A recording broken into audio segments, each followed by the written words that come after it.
Halo sobat semua, jumpa lagi bersama saya di channel Teknisi Jonggrang. Video kali ini saya kedatangan HP Vivo apa ini, sepertinya Y81. Dia masuk dalam keadaan mati total seperti ini. Coba kita nyalakan.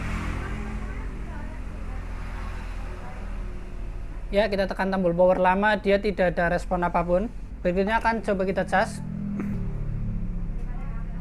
Saat kita cas, ternyata ada konsumsi arus 0,6 ampere, tetapi HP-nya tetap tidak mau menyala. Langsung saja akan kita bongkar HP-nya.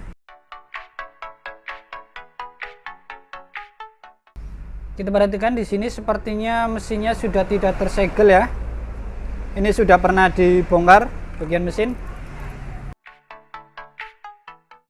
Di sini konektor baterainya saya lepas, akan saya coba hubungkan ke power supply.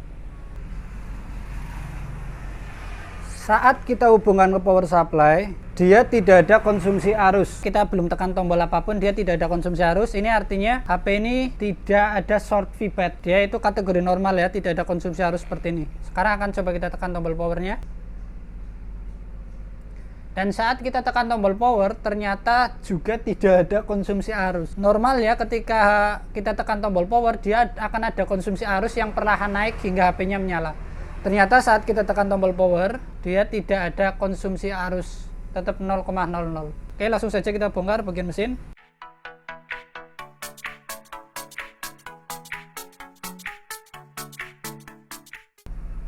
Ini dia penampakan mesinnya setelah kita bongkar. Sepertinya pernah dieksekusi bagian area IC charge. Coba kita lihat dulu. Ini dia area IC charge, kalengnya sudah terbuka. Tidak ada komponen yang mencurigakan, belum pernah ada yang dilepas atau pasang, mungkin ini hanya dibuka kalengnya ya. Untuk kasus Vivo Y81 seperti ini, tadi kita coba hubungkan ke power supply, kan tidak ada konsumsi arus sama sekali.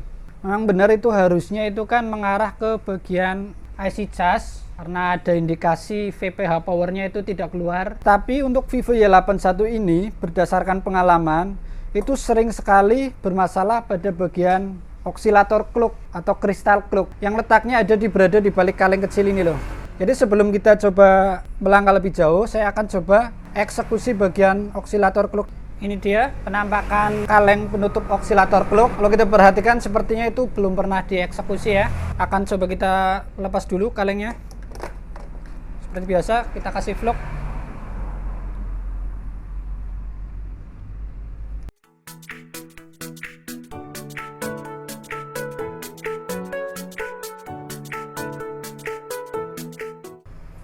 Ini dia, kalengnya sudah terlepas. Dia ada sebuah komponen yang disebut sebagai kristal osilator. Di sini saya akan coba melakukan penambahan timah pada kristal osilator. Jadi tidak saya ganti, tapi akan saya tambah timah pada kaki-kakinya. Di sini kita lepas osilator clocknya ya, dan kita akan tambahkan timah pada kaki-kaki osilator clock ini. Setelah kita tambah timah, kita akan pasang lagi komponen kristal osilator ini. Sudah, ini sudah terpasang kembali. Poin penting di sini yang saya lakukan adalah saya angkat komponen kristal osilator, kemudian saya kasih timah di bawahnya. Belum coba saya ganti. Akan coba kita bersihkan, kemudian kita rangkai ke mesin. Ini dia ya, penampakan yang mesinnya sudah kita eksekusi. Langsung kita pasang. Di sini akan langsung saja coba kita nyalakan. Bismillahirrahmanirrahim. Dia bergetar dan menyala. Kita tunggu dulu apakah dia bisa sampai ke menu. Dia bisa nyala sampai ke menu.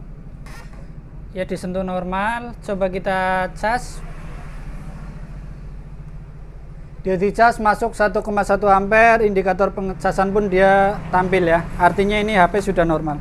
Jadi tadi saya mengeksekusi kristal osilator. Kenapa tidak saya ganti? Karena ini berdasarkan pengalaman, dengan kita menambahkan timah pada kaki kristal oksilator itu, dia bisa nyala dan bertahan lama. Saya sudah sering menangani kasus seperti ini, dia nggak balik lagi, sampai tahun pun lebih, dia nggak balik lagi gitu. Artinya itu awet, tanpa kita ganti. Kalau semisal memang kita eksekusi seperti tadi, dia tetap tidak mau menyala, berarti itu harus kita ganti. Gantinya itu bisa melepaskan dari komponen-komponen mungkin dari HP Redmi 6A, Samsung Galaxy V, Oppo Neo 7 gitu. Jadi tidak semua oksilator itu cocok. Misal kita ganti dari sembarang HP, ada yang nggak mau nyala sama sekali, ada yang dia bisa nyala tapi jadi nggak muncul sinyal gitu. Jadi oksilator itu setiap HP itu cocok-cocokan. Nah, taunya dari mana yang cocok? Ya dari pengalaman. Bahkan ada yang pernah menyampaikan katanya bisa diganti pakai Nokia jadul. Tadi tidak ada konsumsi arus, kita eksekusi oksilator dia bisa nyala. Lalu sebenarnya fungsi dari kristal oksilator ini apa sih? Jujur saya tidak begitu paham, tapi sepengetahuan saya dia itu kan sebagai detak hertznya, dia detak ibaratnya itu nadi yang ada pada HP.